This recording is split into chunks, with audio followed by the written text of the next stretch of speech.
comme monsieur devant moi.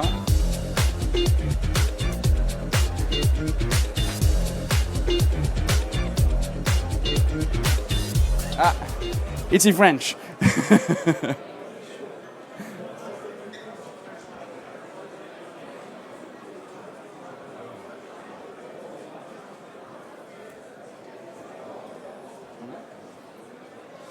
Donc rebonjour à tous pour ceux que j'ai pas encore vus et puis rebonjour pour ceux que j'ai vus.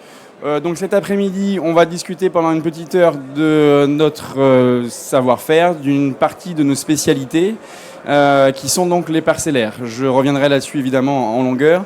Juste pour vous dire d'abord dans un premier temps qu'on est la plus ancienne distillerie de Guadeloupe, qu'on travaille uniquement sur nos propres cannes, nos propres parcelles. C'est donc le sujet de cet après-midi. On va travailler deux variétés de canne à sucre, de la canne bleue et de la canne rouge. L'intérêt d'un petit masterclass comme ça, n'hésitez surtout pas à me couper, n'hésitez surtout pas à poser des questions. On a 3/4 d'heure devant nous, donc profitez-en pour avoir le maximum d'informations. Et puis pour ceux que ça intéresse, on se retrouve par la suite au stand numéro 5 pour l'ensemble des autres collections que vous pouvez déjà découvrir sur le cahier technique.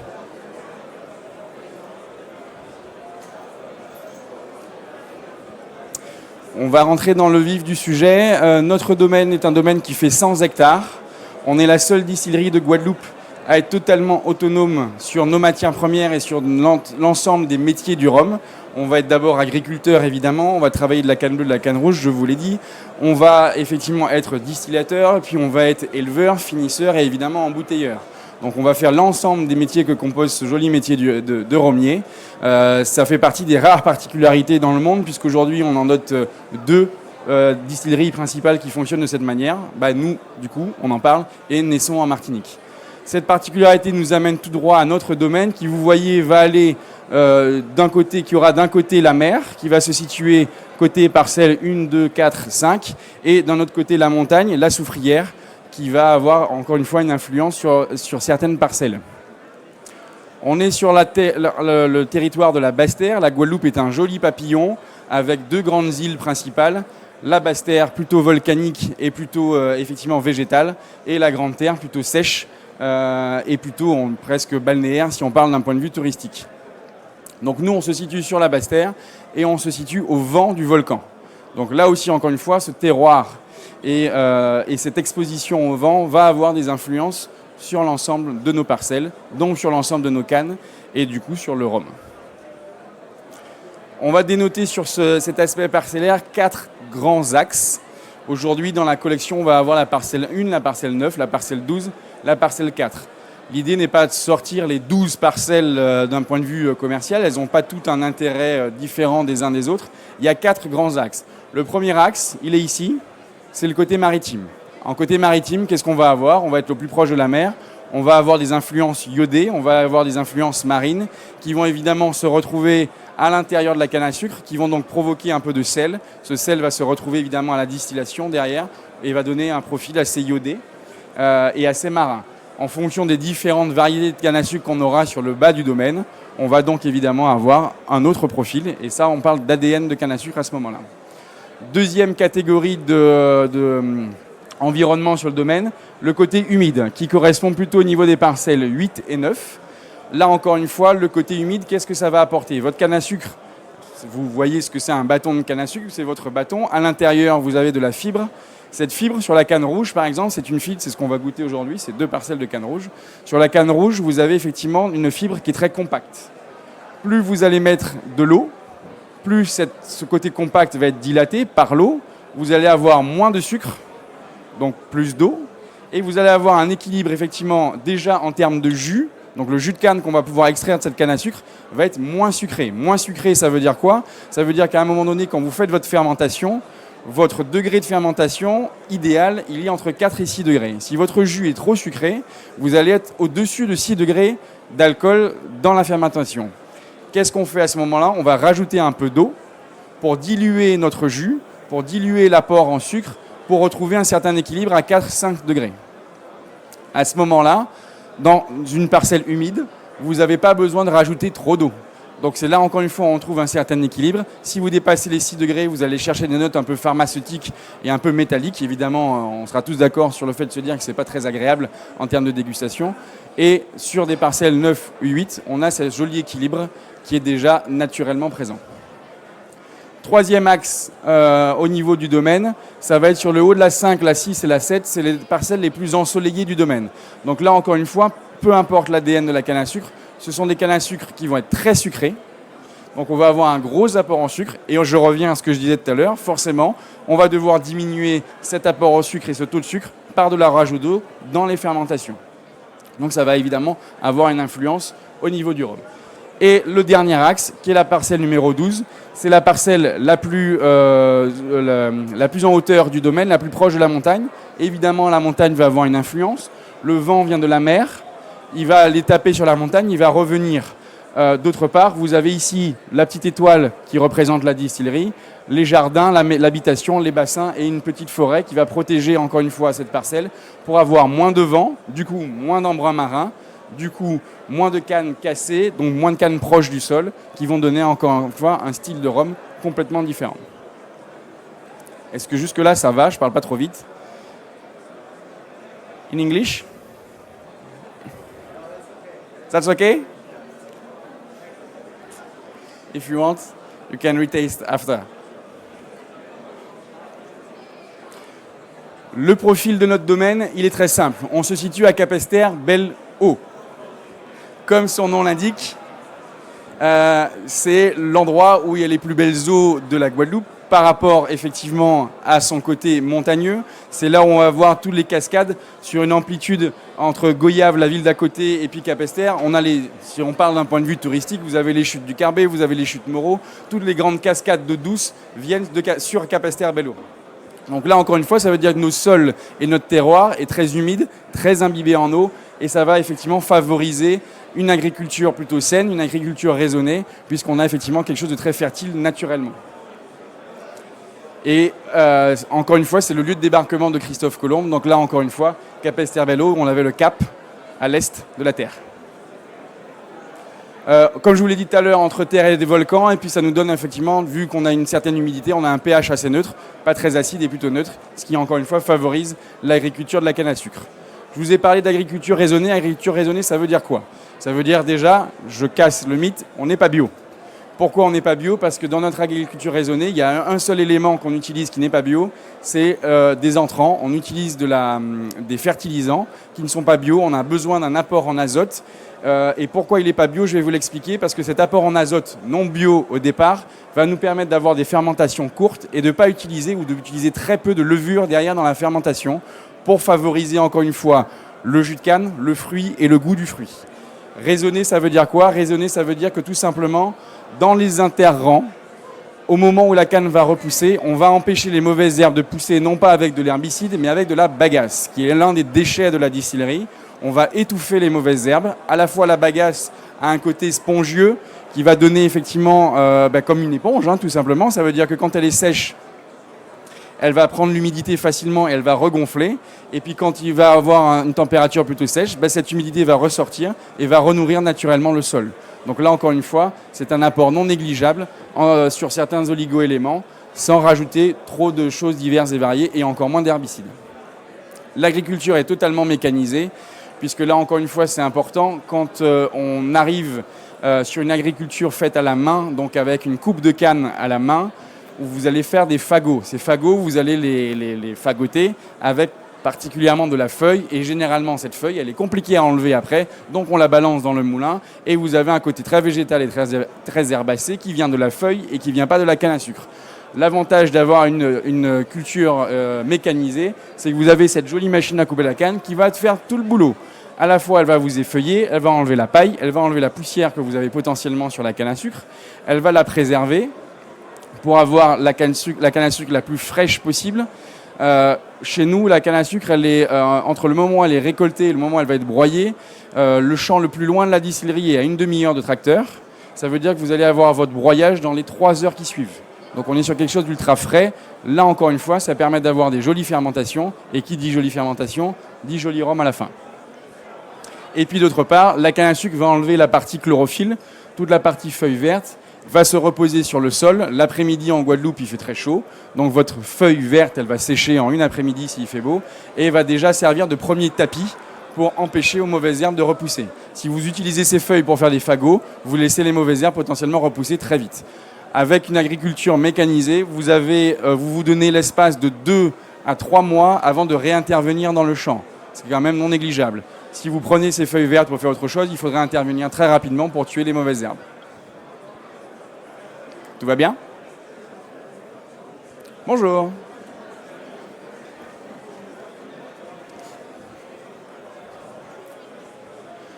Au niveau de la distillerie en elle-même, on va utiliser que 2 moulins. L'idée, c'est de ne pas extraire non plus l'intégralité du jus. Il faut en extraire le maximum. Mais le fait de ne pas extraire la totalité du jus va éviter d'aller récupérer des arômes un petit peu trop amers et rester encore une fois sur le fruit et sur la beauté du fruit. Pour ceux qui sont arrivés, est-ce que vous avez le cahier technique? C'est parfait. Donc ces 2 moulins de broyage, évidemment, le broyage en premier jus est beaucoup moins serré que le broyage en deuxième jus. La filtration de la canne à sucre est faite avant la fermentation. Le but, c'est d'enlever le maximum de paille éventuellement qui peut rester. La fermentation dure 48 heures. On utilise uniquement de la levure de boulangerie sur les 5 premières semaines de récolte. Sachant qu'une récolte chez nous dure, si tout va bien, normalement 6 mois. Donc 5 premières semaines de récolte, on va y apporter en moyenne 1 kg par semaine. C'est ridicule, c'est rien. Et pourquoi, encore une fois, je reviens sur ma partie non bio du départ, l'apport en azote de nos fertilisants nous permet d'utiliser quasiment 0 levure derrière et maîtriser la levure naturelle qui est sur la canne à sucre.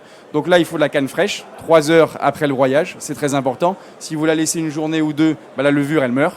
Donc il faudrait rajouter beaucoup plus de levure. Donc là, encore une fois, il faut qu'on soit très rapide. Et c'est tout l'intérêt de maîtriser l'ensemble du process et de ne pas travailler avec d'autres producteurs de canne à sucre à droite et à gauche. Au niveau de la colonne, on est en Guadeloupe, donc c'est du rhum agricole. C'est de la colonne créole, 28 plateaux. D'un côté, vous allez injecter des vapeurs d'eau. De l'autre côté, vous injectez le jus fermenté. Au bout d'un mot, chaque plateau, le jus va rencontrer les vapeurs d'eau. Les vapeurs d'eau vont se charger en alcool, vont devenir des vapeurs d'alcool, qu'on va du coup liquéfier et donner un rhum entre 70 et 75 degrés. On en arrive à la dégustation de nos 2 cuvées. La première chose qui est importante quand on parle de parcellaire, il y a des termes et des adjectifs qui sont importants pour nous. Un, c'est légitimité. Ça, c'est très important. Pour faire du parcellaire, il faut être légitime. Pourquoi je dis qu'il faut être légitime? Ça veut dire que c'est mieux de faire du parcellaire quand on maîtrise l'ensemble des process et quand on maîtrise, en l'occurrence, sa parcelle. 2, il faut qu'on puisse comparer ce qui est comparable. Si vous avez un rhum qui a 55 degrés et l'autre à 62 degrés, je vous garantis que la différence gustative des produits ne vient pas d'une ou de l'autre parcelle, mais vient purement du degré qui diffère. Donc il faut que, pour simplifier mes propos, il faut que le process soit identique. Ça veut dire que, évidemment, c'est le même traitement d'un point de vue agriculture, c'est le même traitement d'un point de vue fermentation, c'est le même traitement, donc je précise, on ne fera jamais de cuvée parcellaire sur les 5 premières semaines de récolte. Parce que le process n'est pas le même, puisque c'est là qu'on met les levures. Donc on n'aura pas de cuvée parcellaire, puisqu'on ne peut pas comparer une récolte de janvier avec une récolte de juin, puisqu'en juin, on n'a pas mis de levure, on a récupéré les fonds de cuve depuis le début de l'année, alors que janvier, on redémarre et on redémarre avec de la levure. Donc là, les 5 premières semaines, on ne mettra jamais effectivement de rotation parcellaire là-dedans. Du coup, ensuite, on a une réduction qui va se faire sur 1 an. Donc là, encore une fois, c'est important de laisser les 2 cuvées se reposer le même timing et une réduction à 55 degrés. 55 degrés, pourquoi? Encore une fois, même degré, c'est important. Et pourquoi 55 degrés? C'était tout simplement le degré qui nous correspondait le mieux et qui pouvait le mieux, à notre sens évidemment, exprimer le maximum d'arômes et le maximum de finesse dans nos produits. Je vous invite donc à prendre en main la parcelle numéro 9.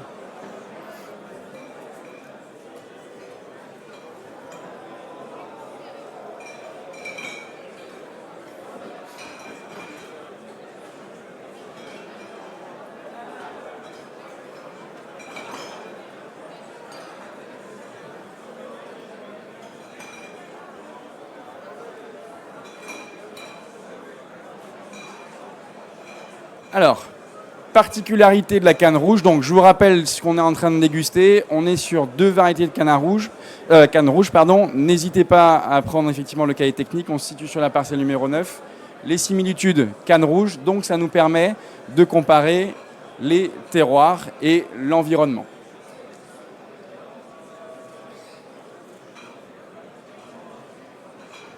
Alors moi j'ai beaucoup parlé. À votre tour. Qu'est-ce qu'on ressent? Qu'est-ce qu'on observe? Est-ce que déjà il y a éventuellement des gènes? Est-ce que c'est des choses que vous avez déjà dégustées?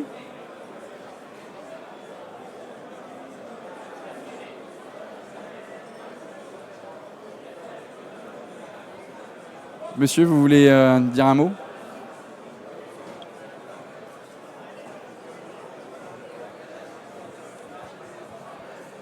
Je trouve qu'au nez, déjà il y a une belle rondeur au niveau du nez. Après, il y a cette petite note d'alcool qui va revenir et ce côté très végétal qui ressort aussi, très parfumé. Et en bouche, cette complexité, cette rondeur. Et il y a aussi ce côté un peu, on va dire, un peu épicé, on va dire, pâtissier en même temps piquant qui arrive aussi en fin de bouche. Est-ce que certains sont d'accord avec ça, partagent cet avis ou sont radicalement différents? Radicalement pas d'accord.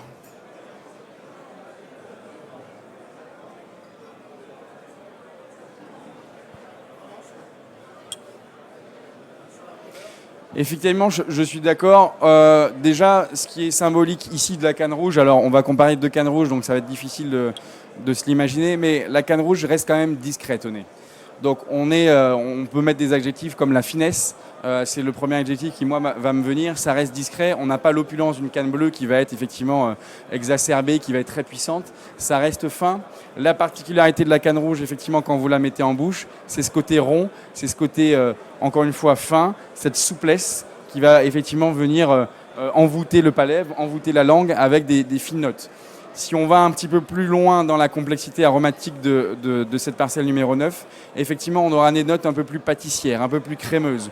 On va trouver évidemment ce côté agrume d'abord, ce côté citron vert, anis, un côté anis étoilé, un léger petit goût de réglisse.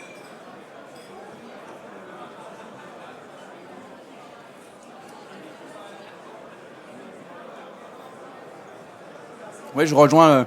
Alors le pain d'épices, moi j'ai ce côté miel qui va revenir en fin de bouche. Oui. Alors l'anis, ça fait partie avec le citron vert des 2 marqueurs très présents et très importants pour nous, la famille Longto, sur l'ensemble de nos cuvées. Moi, je suis le maître de chai de la distillerie, mais mon frère est le distillateur. Mon père est plutôt sur la partie agriculture. Et aujourd'hui, mon frère a repris la partie distillation. Et on a des codes, évidemment. Moi, je suis des fois souvent fourré, soit au bureau, soit au chai. Et en pleine production, mon frère n'hésite pas à me déranger ou à m'appeler quand ça sent très très fort l'anis étoilé dans la distillerie. Si ça sent très très fort l'anis étoilé dans la distillerie, c'est-à-dire au moment où la colonne ressort, le rhum est très chaud, on a des vapeurs d'alcool effectivement qui vont sortir et on a souvent des vapeurs d'anis étoilé. Plus ça sent fort l'anis étoilé, encore une fois je parle pour nous, c'est comme ça qu'on le conçoit, en général c'est bon signe pour la suite. Alors évidemment tout de suite là c'est très brut et trop fort à déguster, mais en général quand on a effectivement une longue conservation et un long repos sur le produit, effectivement derrière, si on avait de l'anis étoilé très fort au départ, c'est quelque chose qui va nous plaire. L'anis étoilé il va se transformer comment ?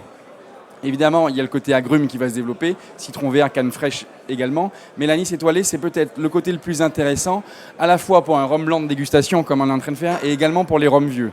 Pourquoi ? Parce que derrière ce côté anis étoilé en rhum vieux, si on met ces rhums-là en vieillissement, que ce soit dans des fûts de chêne neufs particulièrement, mais aussi dans des fûts de chêne d'occasion type ex-cognac, cette anis étoilé va se transformer en réglisse petit à petit. Elle va apporter ce côté boisé, cette rondeur, ce côté caramel, ce côté effectivement pruneau. Ça vient, toutes ces notes-là à la fin viennent au départ de l'anis étoilé.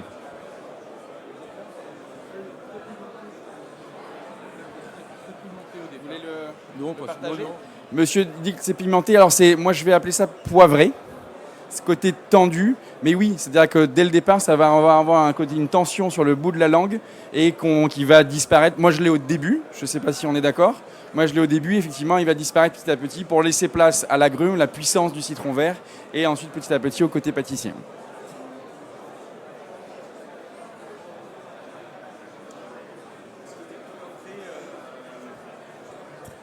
Je trouve que ce côté poivré, moi, c'est assez spécifique à Longto. Il y a vraiment une marque du poivre Longto qu'on retrouve un peu dans toutes les cuvées. Et souvent, on reconnaît un peu les rhums de la maison avec ce petit côté poivré qui, quel que soit le rhum, il y a ce côté-là qu'on ne retrouve pas forcément dans les autres distilleries. Je suis d'accord. Là, encore une fois, ça fait partie des marqueurs. Ils sont encore plus présents quand on se rapproche de la mer. Si vous avez, alors je l'ai pas sur le stand en dégustation, mais vous l'avez en vente à la boutique du Whisky Live. C'est la parcelle numéro 1. Effectivement, alors j'ai pas choisi de vous la présenter cet après-midi pour la simple et bonne raison que c'est pas le même millésime que la 9 et la 12. Donc forcément, on n'aurait pas forcément comparé ce qui est comparable. C'est pour ça que j'ai choisi de l'isoler.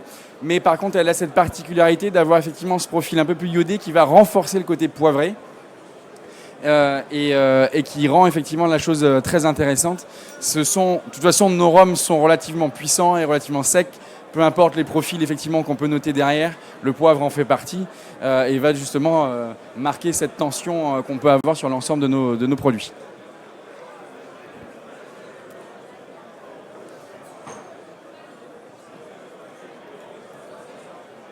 Alors sur le cahier technique, vous avez l'ensemble des produits qui sont en dégustation sur le Whisky Live, mais vous avez du coup aussi les 2 cuvées qu'on est en train de déguster.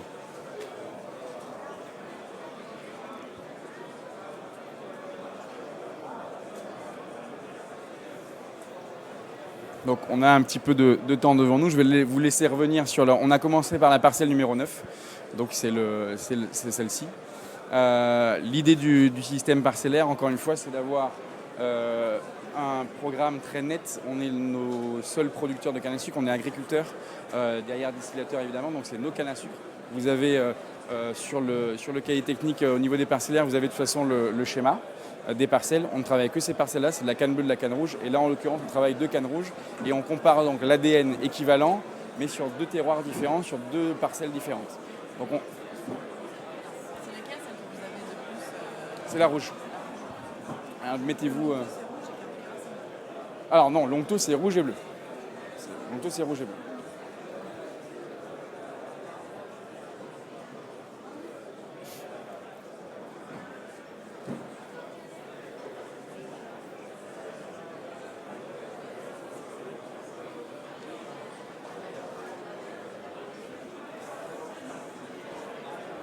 Est-ce que tout va bien? Est-ce qu'il y a des questions? Est-ce qu'il y en a qui n'avaient pas du tout l'habitude de consommer ce type de produit? Jamais? Et qu'est-ce qui change par rapport à rhum agricole déjà ou pas du tout? Ok, mais agricole?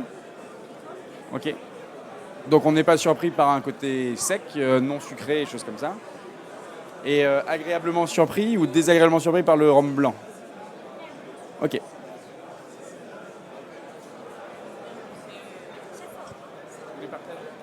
Non, juste dire que c'est quand même plus costaud. C'est plus La puissance d'un rhum, ou en tout cas son degré d'alcool, je ne parle pas forcément de puissance parce que le degré d'alcool n'a pas forcément toujours une influence sur la puissance même. On peut avoir un alcool à 40 degrés qui est mal intégré, qui va être chargé. Mais par contre, le degré d'alcool élevé va avoir un lien, je ne dis pas que c'est le seul lien, mais peut avoir un lien sur l'explosivité aromatique d'un côté et sur la complexité aromatique de l'autre. Ça veut dire que je ne veux pas en faire une généralité, mais effectivement, si votre rhum est plus fort en degré, vous avez plus de chances. Je ne dis pas que c'est toujours le cas, mais vous avez plus de chances d'avoir une complexité aromatique plus large, dès un rhum blanc évidemment, et de pouvoir, à chaque gorgée, à chaque mise en bouche, avoir un profil aromatique, une note, un profil qui va être différent. C'est ce qu'on appelle la complexité, et c'est favorisé par le haut degré.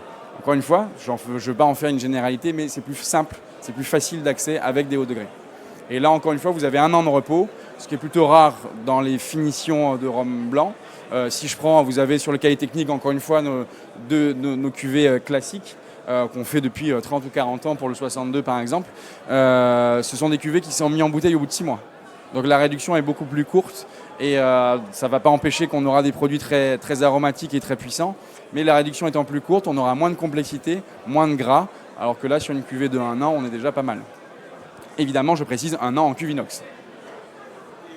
Avec brassage ou juste en repos? Non, le brassage est important. Alors d'autant plus important qu'on va réduire petit à petit le rhum, puisque initialement, alors je n'ai pas le souvenir ici, mais c'était des rhums entre 70 et 75 degrés. Donc pour les faire passer, pour leur faire retirer 20 degrés d'écart, il faut y aller avec parcimonie et avec finesse. Donc évidemment, il va falloir rajouter de l'eau par petites gouttes, j'exagère, mais à peine. Et donc il va falloir énormément brasser. Maintenant, même si on a une autre collection qui s'appelle la collection Genesis, même si on ne réduit pas le rhum, donc c'est une collection de brut de Cologne, ce sont des rhums à 72 degrés en dégustation, même si on ne réduit pas, effectivement, il faut brasser de temps en temps. Ça permet un petit peu d'enlever les esters forts et de rendre le rhum un peu plus gras. Il faut jouer avec l'amplitude thermique. Le brassage permet aussi de gérer une amplitude thermique parce que brasser pendant une demi-heure, 3/4 d'heure, 1 heure, va faire monter le rhum en température. On va gagner quasiment 1 degré. Et donc, une fois qu'on le relaisse se reposer, il va reperdre 1 ou 2 degrés en fonction de la température. Donc, on joue sur un écart de 2-3 degrés sur cette amplitude thermique en brassant qui c'est très important. Le brassage est très important. On ne le fait pas tous les jours. On ne le fait pas de manière précise non plus. Il faut laisser un peu aussi la part de chance et un côté aléatoire. Mais grosso modo, dès qu'on y pense, dès qu'on estime qu'il y a un besoin, on goûte régulièrement nos cuvées. C'est la chance du métier. Et donc, si on estime qu'à ce moment-là, il faut brasser, ben on brasse. Ça se joue aussi parfois, le brassage se joue aussi parfois à l'instinct, notamment sur des cuvées comme Genesis. Sur des cuvées réduites, forcément, il y a plus de régularité.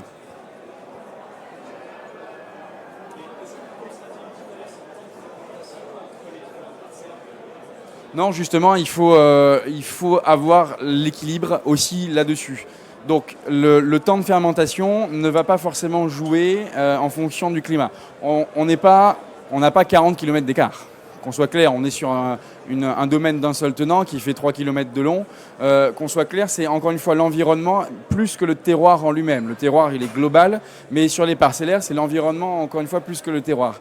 Donc, si vous avez récolté dans les mêmes conditions, si vous avez broyé dans maximum 3 heures après, ce n'est pas la différence de parcelle qui va faire effectivement la différence au niveau de la fermentation. Ce qui va faire une différence au niveau de la fermentation, c'est l'ADN de la canne.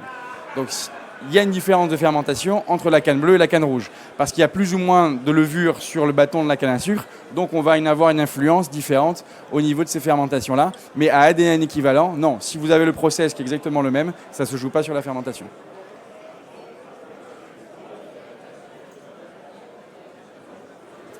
On passe sur la deuxième cuvée, si ce n'est pas déjà fait pour certains.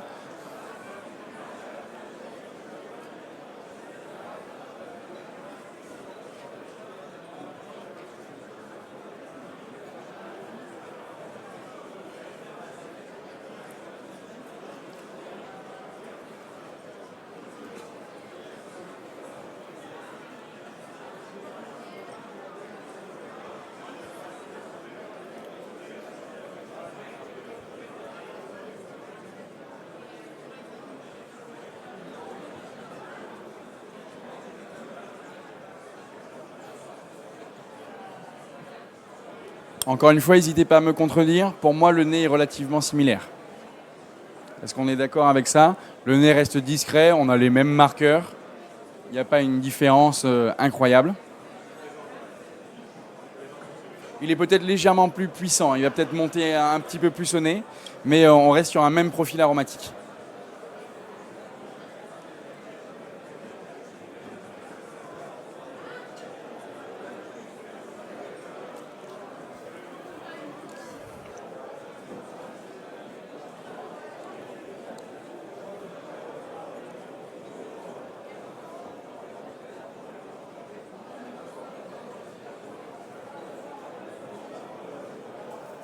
Est-ce qu'on retrouve le poivre?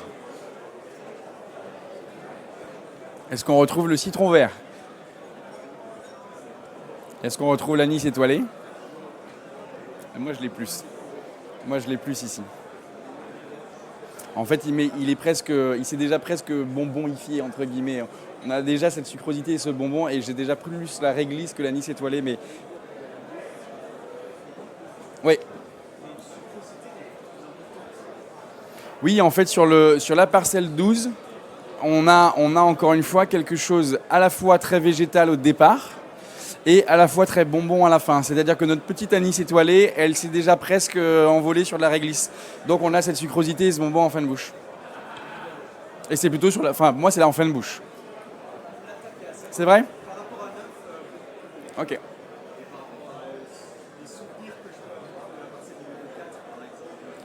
Voilà, la 4, on est déjà sur de la canne bleue. Donc on a quelque chose de beaucoup plus exubérant. Et comme par contre, comme la parcelle numéro 1, il y a ce côté, effectivement, cette tension qui va être beaucoup plus forte, qui est liée aussi aux embruns marins. Mais oui, sur la canne rouge, de toute façon, on est déjà plus rond et plus sucré.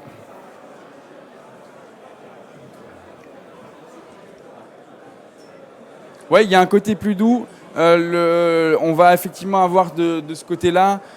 Encore une fois, c'est cette canne rouge qui va donner ça. Encore une fois, je reviens sur la notion des classiques. Quand on fait des assemblages, la canne rouge est en proportion plus grande et qui nous permet effectivement justement d'apporter cette souplesse et cette rondeur et d'équilibrer par rapport effectivement à la canne bleue. Là, ici, on est sur une canne plus sucrée. La parcelle numéro 12, si vous voulez qu'on revienne rapidement sur le schéma. La parcelle numéro 12, c'est la plus haute, mais elle est également sèche. C'est très peu humide ici, c'est très protégé du vent et c'est très peu humide. Du coup, on va avoir ce renforcement en sucre. Cette sucrosité, elle va être présente et elle va donner des arômes plus forts. Encore une fois, plus forts en anis, encore une fois, plus forts en canne fraîche. Et tous ces arômes-là de canne à sucre et d'anis vont donner une sucrosité supplémentaire par rapport à un jus ici plus équilibré. Mais il y a quand même des marqueurs, il y a un côté fraîcheur aussi. Moi, j'ai un retour un peu plus mentholé sur la parcelle 12 et un côté plus végétal en entrée de bouche, qui sont des marqueurs bien spécifiques aussi de la parcelle 12.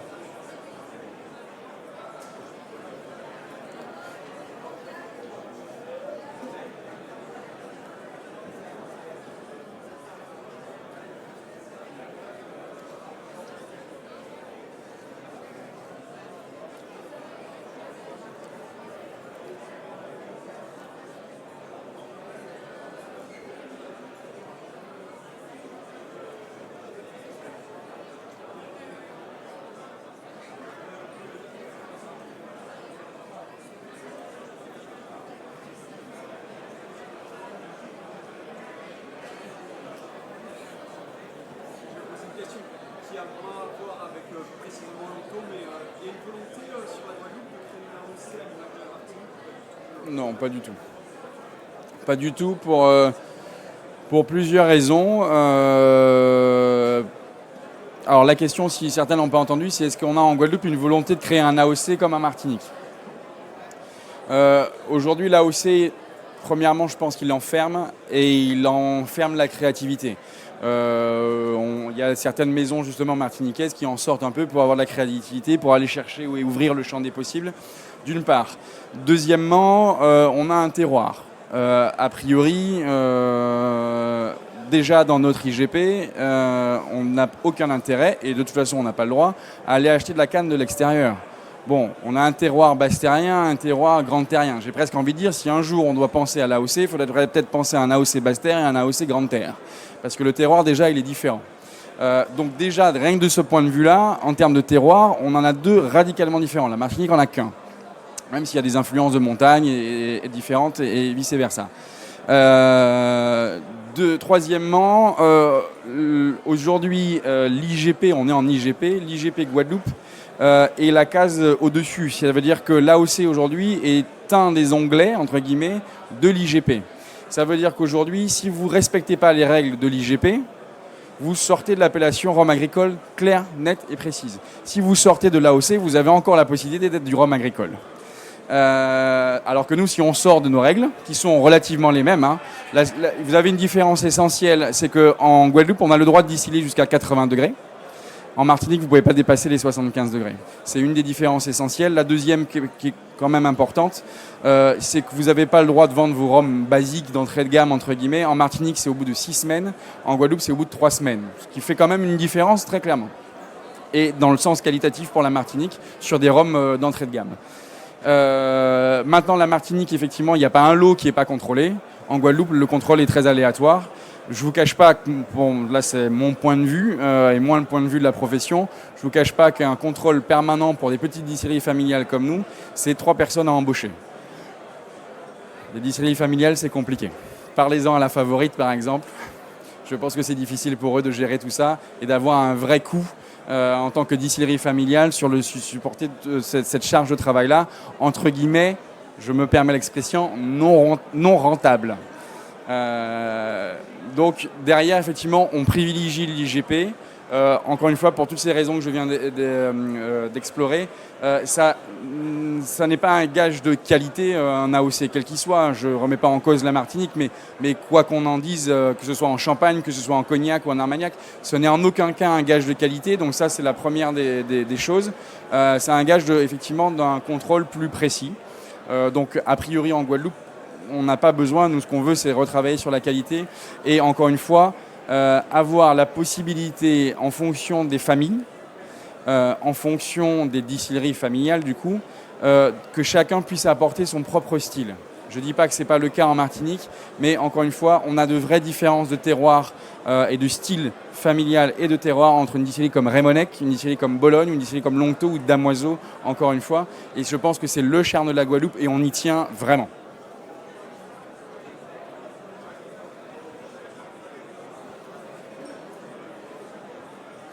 Et puis pour aller plus loin, il y a encore plus de 450 hectares de parcelles non exploitées en Guadeloupe. Donc on a encore un potentiel très important. On n'a pas de marécage, on n'a pas de choses comme ça. En tout cas, on en a peu. Et on ne veut pas se bloquer non plus dans la création de nouvelles parcelles et de nouvelles cannes à sucre. On le voit, le marché du rhum, il monte. On est clair et net. Donc tout le monde aura besoin à un moment donné de produire plus. Damoiseau et Bologne sont les locomotives aujourd'hui du rhum guadeloupéen. Ils ont besoin de parcelles, ils ont besoin de canne à sucre. Il ne faut pas les empêcher à se développer. Et à un moment donné, si on fait un AOC et qu'on n'a pas pensé que la parcelle de monsieur Tonton là-bas, qui a 50 hectares et qui aujourd'hui il y a des chèvres dessus, mais on n'a pas pensé que dans 10 ans peut-être qu'on pourrait la mettre en canne à sucre, aujourd'hui on ne veut pas se bloquer avec ça. Il faut laisser la liberté aux entreprises aussi de se développer et de ne pas être contraint. On est déjà contraint par un côté insulaire, on ne peut pas aller à droite et à gauche, il y a la mer. Donc ne nous contraignons pas parce qu'aujourd'hui il y a des parcelles encore non exploitées. Demain elles seront exploitées, c'est mon souhait. Encore une fois, si les bananiers transforment leurs bananes en canne, ça serait très bien pour nous, Romiers, et pour nous, et pour les sucriers. Si aujourd'hui il y a des gens qui veulent arrêter de faire des chèvres et arrêter de faire des bâtiments mais plus de la canne, ça sera encore pour une fois pour le succès de l'économie guadeloupéenne. Donc on ne veut pas se priver de ça non plus.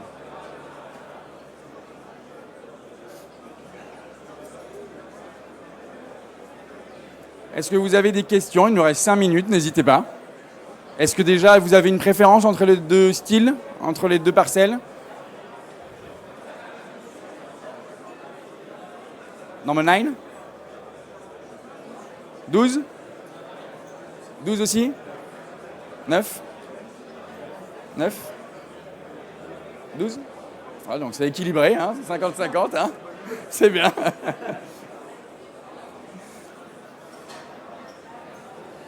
Écoutez, du coup, si vous n'avez pas de questions, je vais me permettre de conclure. On est normalement sur une journée professionnelle. Je ne sais pas si vous êtes tous professionnels dans la salle. Vous avez de toute façon, je me permets du coup, que vous soyez caviste, barman ou autre métier, vous avez à la fin du cahier technique les contacts de notre société de distribution. Ça s'appelle la Maison de l'Hédonisme. Vous avez tous leurs contacts derrière. Si toutefois vous voulez aller un peu plus loin dans la dégustation, n'hésitez pas à nous retrouver au stand numéro 5. Et à ce moment-là, on prendra vos coordonnées et on pourra échanger sur différents sujets si vous le souhaitez. Je vous remercie.